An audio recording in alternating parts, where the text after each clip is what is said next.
There remains no evidence that Robert was abducted by a stranger. We believe we will determine how and when Robert died and who is responsible. And we will hold those responsible for Robert's death accountable. Our focus today remains the same as it was on July 24th on Robert, and to find answers to what happened to cut short the life of this little boy. This is now a criminal investigation, and our justice system demands that criminal investigations, no matter how complex, be thorough and methodical. Please understand, we cannot compromise the legal procedures and the integrity of this very important case with a premature release of investigative details. To Dr. William Maroney, joining us out of Madison Heights, Michigan. Dr. Maroney, yes. The child's body has been underwater for some time. How can they look at it and know this was not an accident? Translation, it was homicide. If it's not an accident, that only leaves suicide and homicide.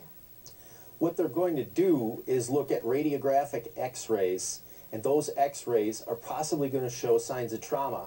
They're going to look for bruises, and all those things are not going to be related to accidents. They're going to be related to abuse, because perpetrators do the same thing. They have the same model over and over. Out to Bill Majeski, special guest joining us, former NYPD detective. He is now president of Majeski Associates. Bill, as always, thank you for being with us. Thank Bill, you. What do you make of this 7-year-old little girl that blows open the timeline? This child was not going to any party, as we were told before. An 8-year-old out at a party at 7:30 at night. That's complete BS. I think she has become an integral part of this investigation. The chief in his press conference spoke volumes, saying that there was no evidence linking some kind of an abduction from an outsider or a stranger. It's clear to me that they are onto something with their investigative process. They're probably very close to reaching a conclusion on that process. He's somewhat apologetic about not giving information to the public, which is the correct thing to do. Yes. It's going to wind up being something that's very close.